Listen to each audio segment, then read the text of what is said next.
First tonight, a Prime Crime Network exclusive. Tonight, we're going to take a deeper look into what make these women snap and do the unthinkable to their children. Are these women provoked by the system, CPS?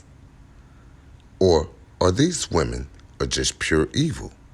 Tonight, we're just simply asking the question, what's simply bringing this aggressive behavior on?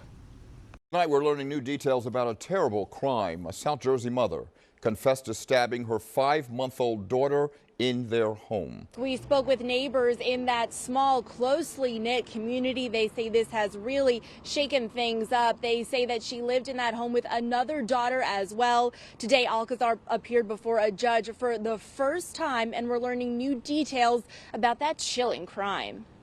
Ma'am, may I have your name, please? Christy Alcazar. In a hearing this afternoon, 26-year-old Christy Alcazar appeared in court for the first time on murder and other charges. Murder purposely, murder knowingly, both first-degree offenses, carrying a maximum penalty of life. She's accused of stabbing her 5-month-old baby to death Friday night in her home on Helms Cove Lane in Pensgrove. The prosecutor says she stabbed her infant daughter multiple times in the chest using a kitchen knife. Officials say when they arrived on scene, they found the baby dead in the upstairs apartment with a stab wound to the heart. Disturbing new details on the case were revealed in these court documents. Defendant admitted to the murder of her 5-month-old daughter, specifically recalls stabbing and killing her to fulfill the last of her sins, murder. Defendant showed no remorse and stated she would not change any of the events surrounding the murder. When investigators arrived to Alcazar's home, they say she was arguing with another person. It's a tragedy. The memorial outside the home is growing. Neighbors say Alcazar seemed kind. Folks, you judge. You decide. Was she mentally ill, or was this just simply an act of evil? Folks, meet Jamaria Hall. She's also accused of doing the unthinkable to her precious little children. But she was deemed also a good mother. You decide. A shocking confession. Police say a mother admitted to killing her 2 young children, then leaving their bodies to decompose inside their Southwest Baltimore apartment. Tonight, police are still trying to answer the question everyone wants to know, and that is why. Now, neighbors tell us they only ever saw a loving mother with those children, but as investigators try to piece this all together, tonight we are learning more about the suspect who had some run-ins with police. We've learned from court documents she faced 2 counts of criminal negligence back in 2018. Now, we've also heard tonight from a neighbor who said she only saw a good mom.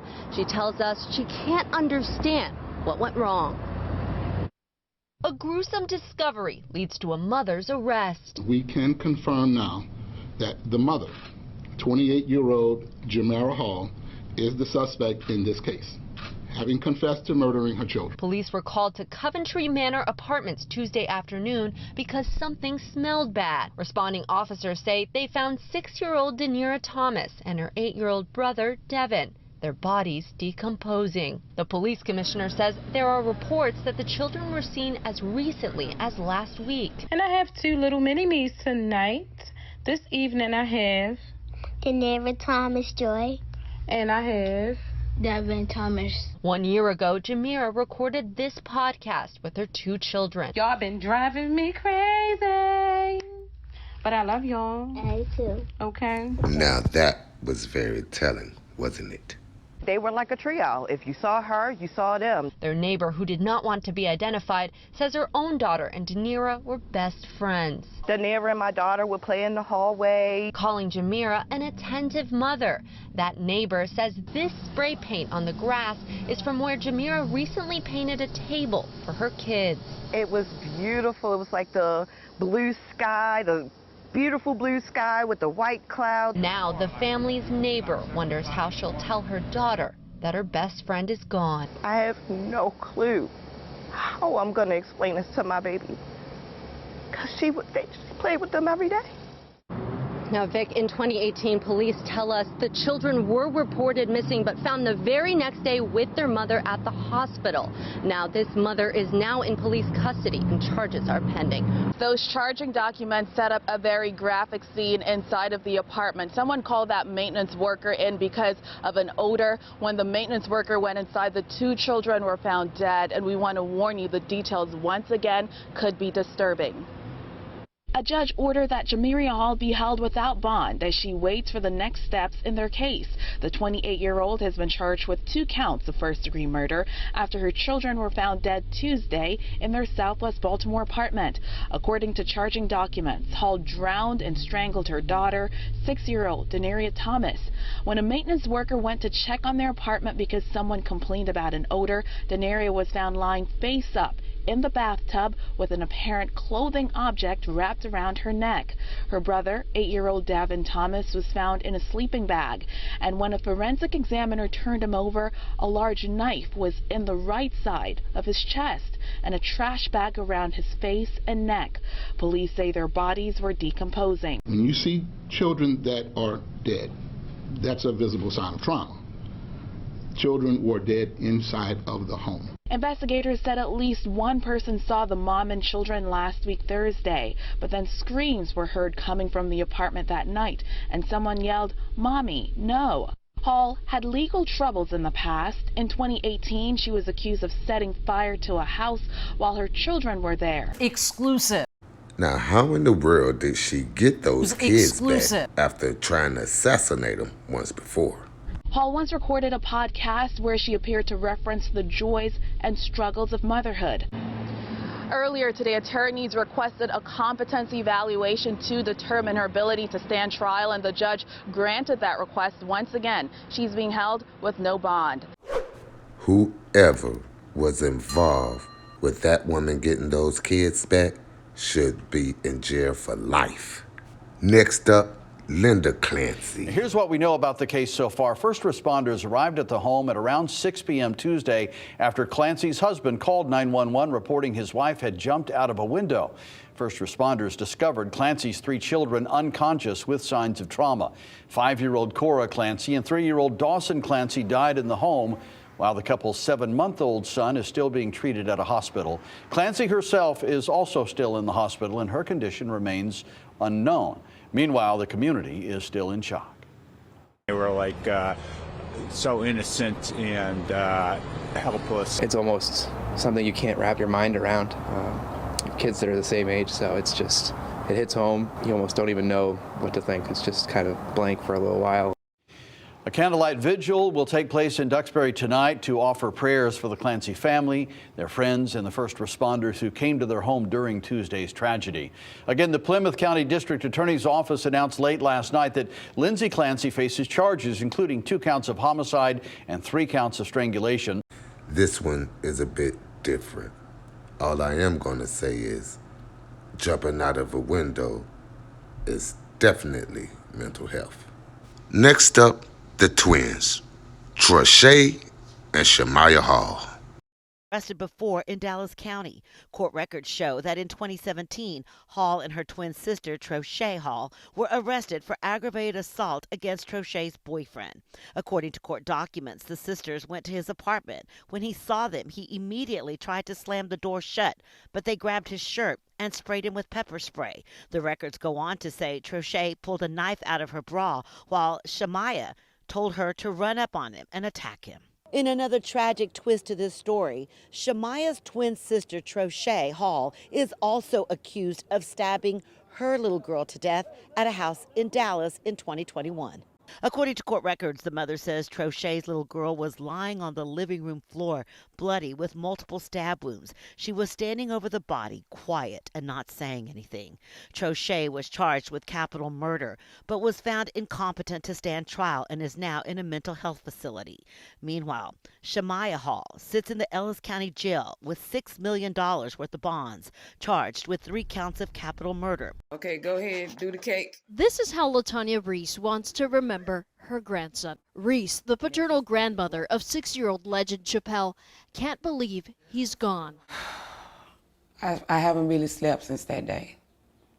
I haven't.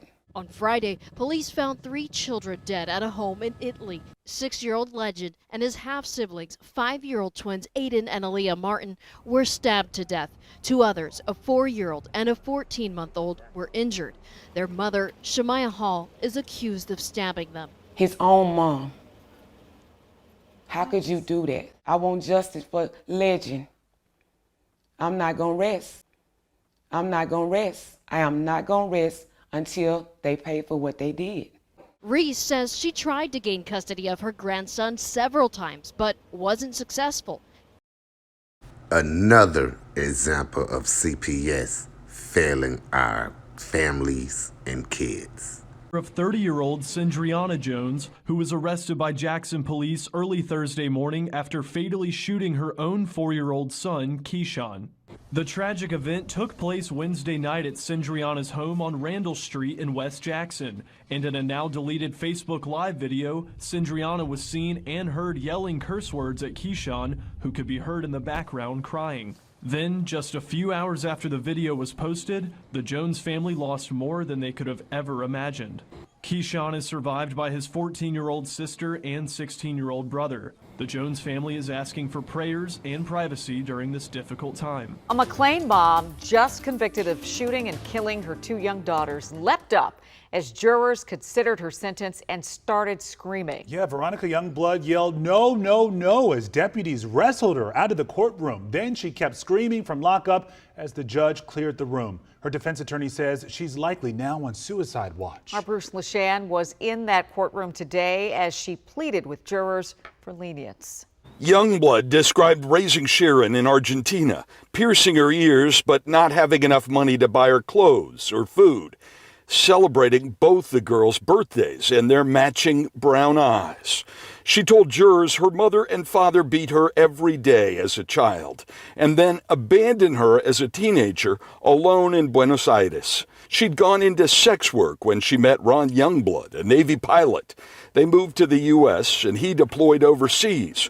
"Why did you leave me?" she asked her ex, who sat stoically in the back of the courtroom. "Why did you leave me alone with the girls?" she asked him. "None of this would have happened," she said, weeping loudly, despite the medications she says she is taking to control her emotions. Youngblood fed her daughters sleeping pill gummies in 2018 at her McLean apartment. Then she shot Brooklyn in the head and Sharon in the back and in the chest. Sharon was able to call 911 and tell first responders what her mother had done. She died at the hospital. Veronica Youngblood called her ex after the shooting, leaving a message that she had killed the girls and that she hated him. "What happened that night was crazy," Youngblood told jurors. "I lost control." She said Sharon was praying before she shot her and said, "Mommy, we're going to die tonight." Ron Youngblood told jurors of his own pain, how Brooklyn loved animals, how he and Sharon made silly faces at a restaurant, how Sharon made him a Father's Day collage he still keeps as a screensaver on his phone, how he built the girls' memorials in Chantilly and his hometown in Missouri. They're inscribed, "Children are true miracles." Jurors will decide on sentences of between 20 years and life for the murders of each of these beautiful little girls.